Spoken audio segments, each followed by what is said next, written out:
Hello students, आज का हमारा टॉपिक है how to improve writing skill for exams. यानी कि काफ़ी सारे स्टूडेंट्स एक क्वेश्चन मुझे पूछते हैं कि सर राइटिंग स्किल्स का एग्जाम के ऊपर क्या इम्पैक्ट होता है और क्या उसके बेनिफिट्स हैं, क्या हमें राइटिंग स्किल्स पे भी फोकस करना चाहिए। तो आज यही सारी बातें हम इस वीडियो में करने वाले हैं। तो देखिए स्टूडेंट्स, सबको अगर मैं बताऊं तो जब हम लोग हमारी कॉपी में कुछ लिख करके बोर्ड एग्जाम्स में जब आप लिखते हो और सबमिट करवाते हो, तो जो चेक करने वाला है वो आपकी कॉपी को देख करके जज करेगा कि आप कितने स्मार्ट हो। यानी आपका, अगर आप भले कितने स्मार्ट हो, लेकिन वो उससे जजमेंट नहीं कर पाएगा। आपकी कॉपी कितनी स्मार्ट है उसी से आपको जजमेंट होगा और आपको मार्क्स मिलेंगे। यानी कि writing skill basically most important कह सकते हैं हम लोग पॉइंट होता है किसी की भी बोर्ड एग्जाम्स या एग्जाम्स के लिए। तो राइटिंग स्किल्स पे बहुत अच्छा हमें फोकस करना चाहिए। तो अब क्वेश्चन होता है सर राइटिंग स्किल्स को कैसे इंप्रूव करें। फर्स्ट ऑफ ऑल, जब भी कब मैं ये बात 100% बिलीव करता हूँ और स्टूडेंट्स को भी ये समझाता हूँ कि हमें कभी भी ये नहीं सोचना है कि जो इस बुक में लिखा हुआ है उसी को हमें कॉपी करना है। आप लोग बुक के जो भी क्वेश्चंस होते हैं, जो भी आपके आंसर्स हैं, चाहे थ्योरेटिकल हो, तो उसके अंदर आपको उसकी वोकेबलरी को कॉपी करना है। जो की पॉइंट्स हैं, की टर्म्स हैं, उनको, जो अच्छे अच्छे पॉइंट क्या कहते हैं वोकेबलरीज लिखी हुई है, उनको हमें कॉपी करना है और सेंटेंस हमें हमारे हिसाब से बनाना है। राइटिंग स्किल्स उसी को कहते हैं। तो राइटिंग स्किल्स के लिए हमें बहुत सारी वोकेबलरीज को लेना है। जैसे मैं अगर आपसे अभी बात कर रहा हूं तो मैं अच्छे अच्छे वर्ड्स की यूज करने की कोशिश कर रहा हूं ताकि मेरा जो डायलॉग डिलीवरी है वो अच्छी तरीके से हो पाए और मैं अच्छी तरीके से आपको समझा पाऊं।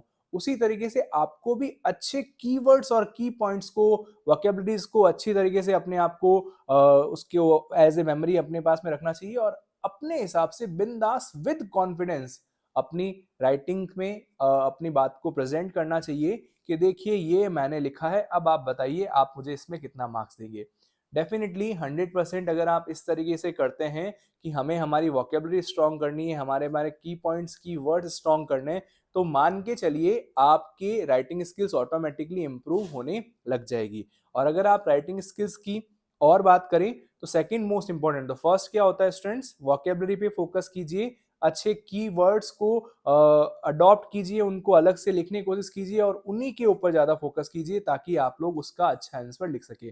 सेकंड मोस्ट इंपॉर्टेंट, अगर अपन थ्योरेटिकल की बात करें तो आपको राइटिंग तभी हमारी इंप्रूव होगी जब अपन राइट करेंगे। ज्यादातर मैं स्टूडेंट्स को देखता हूँ वो ऑडिट करने में बिलीव करते हैं, लर्न तो कर लेते हैं, वो पढ़ तो लेते हैं सारी चीजें, लेकिन जब उनको लिखने का कहते हैं तो बड़ा जोर आ जाता है, बड़ा परेशान हो जाते हैं। तो ये चीज नहीं करनी है, आपको बार बार प्रैक्टिस करना पड़ेगा और जब आप प्रैक्टिस करेंगे तो ही आपकी राइटिंग स्किल इंप्रूव होगी और उसी से आपको बहुत सारा बेनिफिट मिलना है।